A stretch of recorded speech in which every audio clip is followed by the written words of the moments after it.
What is up, guys? Check out the What's Trending channel for live coverage of the Consumer Electronics Show, which is EES, and subscribe to their page to see exclusive interviews from people like iJustine, Mike Realm, Snooki, 50 Cent, Eliza Dushki, and more.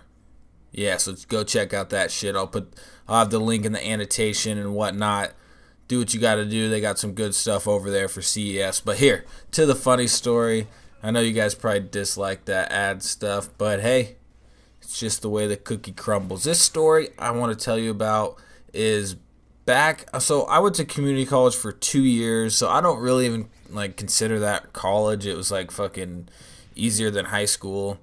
And I played baseball, so my coach knew all the teachers, and they gave you easy ass grades and stuff. So my first year of college, we're gonna call that, which was actually my junior year, but that's what we're calling my first year of college. I was off on my own, doing my own thing. When I was at community college, I just lived at home and commuted to school and stuff. So, ouch. So at that college, I don't think I was 21 yet. I might have been 21, but in most college towns, I think the noise, after 10 o'clock, you're not allowed to be really loud and stuff. And if people call and complain to the police about someone being loud, it's called a noise complaint violation, or a noise violation. And for that noise violation, if the cops come to your house and you're being loud, it's not just say I was upstairs in my room and my roommates were being really loud. It's per person that lives at the house. So if I was just hanging out upstairs beating off or whatever, and my roommate was being really loud, the cops could come, and all of us would get a $250 fine, or at least that's just how it is in the state of Washington. I don't know about where you're from, but it doesn't matter if the other roommates aren't partying. Everybody that is on the lease or owns that house or whatever, they are getting in trouble for the noise violation. So that's kind of what this story has to do with. It was, like I said, the junior year, my first year on my own. I got some cool ass roommates. It was mainly me and my friends. Not real my roommate's my friend, but not super good friend. It was mainly me and my friends being partying and being loud while my roommate was upstairs, and we weren't being super loud, but I finally convinced him to come down and hang out, play some beer pong, drink some beers. And so he came out, started hanging out. He was probably down there for about 10 minutes, and I think it was 11:30 at 12 o'clock at night. And the noise complaints are kind of a bitch move because we lived in a college area. It's not like we lived next to a fucking family. We live next to all college kids. So and it was a Saturday night. What the fuck else would we do on a Saturday night? So we were partying. Somebody called in a noise complaint, and somebody knocked on the door. And right when they knocked on my door, I was just like, fuck. Because my friends have gotten noise complaints before, and it's a bitch. Especially when you're poor, you got to pay $250.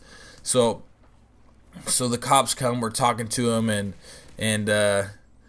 I'm just I don't beg him not to give us whatever, so I'm just kind of talking to him, trying to be cool and stuff, and he just straight up said, he's like, we have to give you guys a noise complaint, and for whoever lives here, they're also going to get a noise complaint. And I had already known that because we got a noise complaint earlier in the year. So we're just all kind of fuck, downer. It kind of sucks. Even when you're drunk, you're just kind of well, we can still drink, but that still does fucking suck.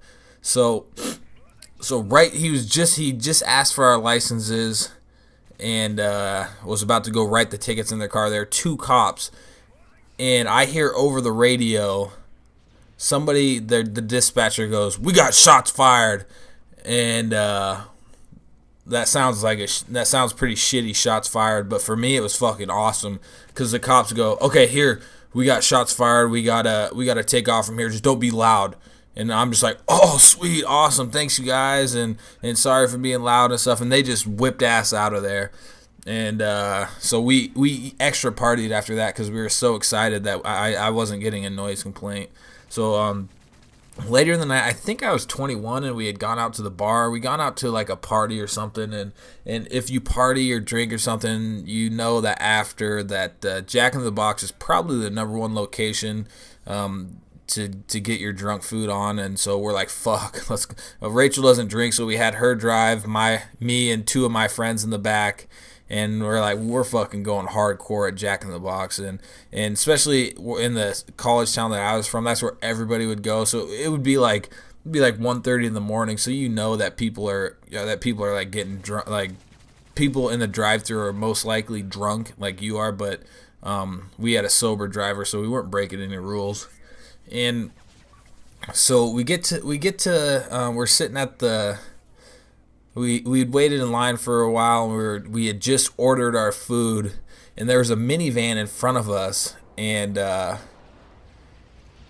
somebody opened the side door of the minivan, and they just started puking their brains out. And normally I would feel compassionate for them, but since I was drunk too, I started yelling out the window. I was like, "Dude, what are you doing?" And I think it was a girl too, and they were just in a huge, gross minivan, and so they kind of were like yelling at us, and then the person behind us was like, "Dude, you want to buy weed?"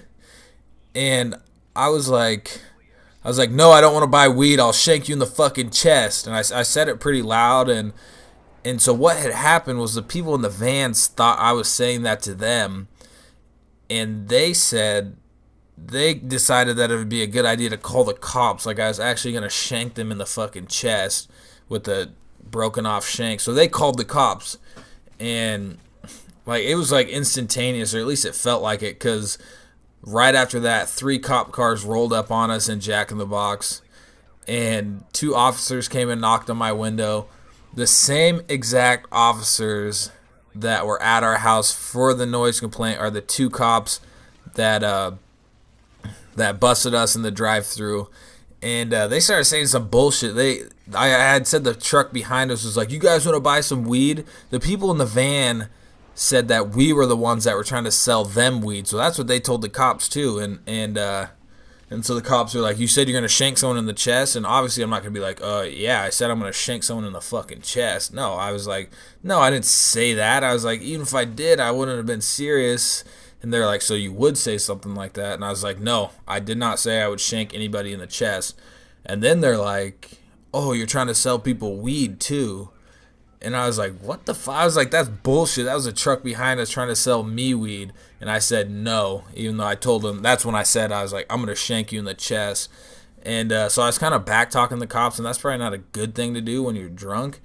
So Rachel was pretty upset in the car that she thought I was going to get like arrested or something, because they took me out of the car and were asking me a bunch of questions, and I was kind of back talking, and then Rachel just started crying, because she cries pretty easily sometimes, and I call it the insta cry, when something happens and her first reaction is to cry. Like when we went over, it was Thanksgiving break, and we were supposed to go over to my parents' house, and on our way there I got a flat tire, and right when I looked at her I was like, "Flat tire." She just instantly started crying. So the moral of the story is, actually not the moral, but what happened. I don't know why I said moral of the story. I was trying to be cool. What happened was the cops, I just lied my brains out, and that's what I got my degree in, was law and justice. It's pretty much a joke of a degree, but most of the people that teach the classes are cops or something to do with law enforcement or whatnot, and they say the best thing to do when confronted by a cop when you did something bad is to lie. That's coming from cops. It's because you can't really get in trouble for lying. You might as well just lie, because that will be the best outcome. So when you get in trouble from cops, the best thing to do is fucking lie. If you're listening to me, that's the moral of the story. Sure, that can be the moral. So yeah, I didn't get in trouble for anything. That's when I worked in the meat department at the grocery store over there. And the next fucking day, one of the cops walked in, and it was kind of awkward. I was like, yeah, I was going to send you guys like a card or something. Like, just made up some bullshit. And he didn't seem very happy, but shit happens. I'm sure he knows it. We're just college kids.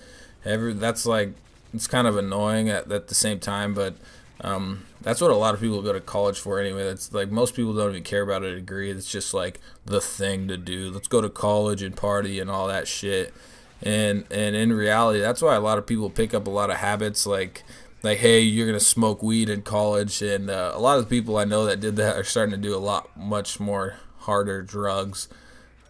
Maybe not harder, but more serious drugs like cocaine. I don't think that's like it sounds bad, but cocaine isn't one of like the worst drugs out there. But and I mean they're not doing like meth and heroin and shit like that. So that's my little story about Jack in the Box and noise complaints and all that shit. So go check out that link in the description. I know you guys hate ads, but like I said, it's just how the cookie crumbles. And I will talk to you guys later. Peace.